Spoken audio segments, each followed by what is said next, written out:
കർത്താവേ, നിന്റെ ഉന്നതമായ നാമത്തിൽ സ്തോത്രം ചെയ്യുന്നു. കർത്താവേ, നിന്റെ വിശുദ്ധ പൗരോഹിത്യത്തെ മഹത്വപ്പെടുത്തുന്നു. 40 വർഷം ഞാൻ അർപ്പിച്ച കുർബാനയുടെ യോഗ്യതയാൽ കൃപാസ്ഥാനത്താറെ ജീവനോടെ പ്രത്യക്ഷപ്പെട്ട പരിശുദ്ധ അമ്മയുടെ മാധ്യസ്ഥതയിലെ ഞാൻ അങ്ങയുടെ മക്കൾക്ക് വേണ്ടി പ്രാർത്ഥിക്കുന്നു. അമ്മേ,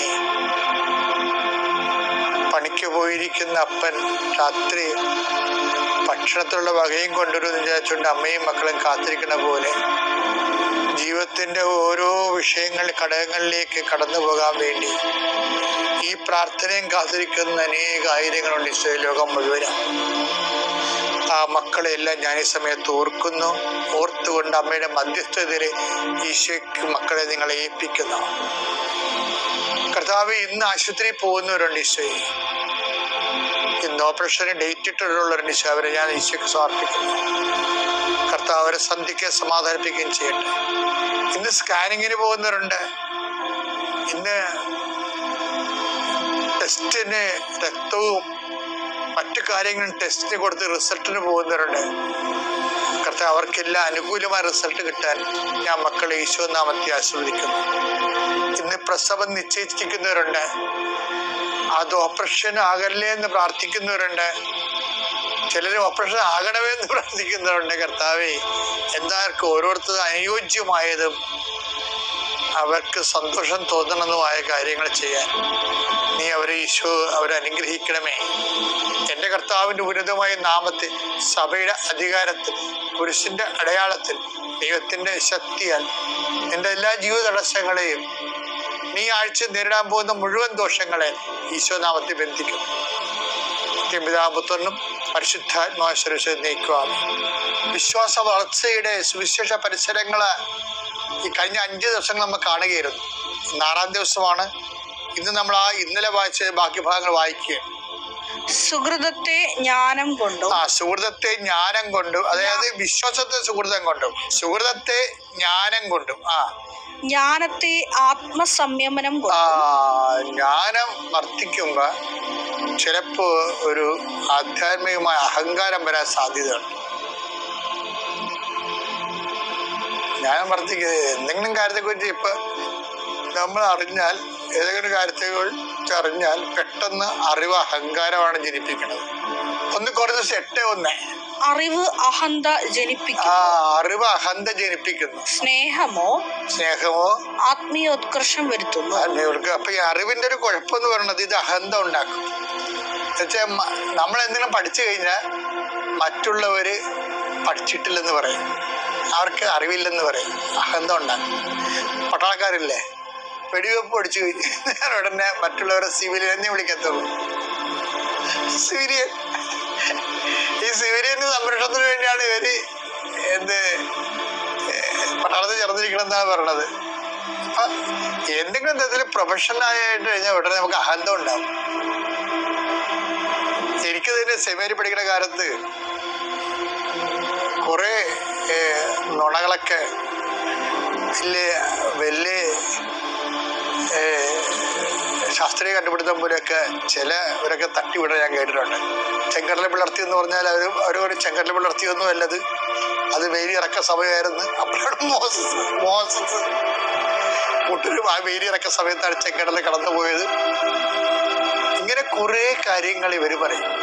കർത്താവ് 5000 തീറ്റി പറ്റുമെന്ന് പറഞ്ഞപ്പോൾ കർത്താവ് അപ്പം വർദ്ധിപ്പിച്ചില്ല, മറിച്ച് പെസഹക്കാലമായിരുന്നു. അതിലെ ജെറുസലേമിലേക്ക് പോയ ആൾക്കാരുടെ എല്ലാം അപ്പം ഉണ്ടായിരുന്നു, അവരോട് പങ്കുവെക്കാനാണ് ഈശോ പറഞ്ഞതെന്ന് വിമോചന ദൈവശാസ്ത്രജ്ഞന്മാർ പറയും.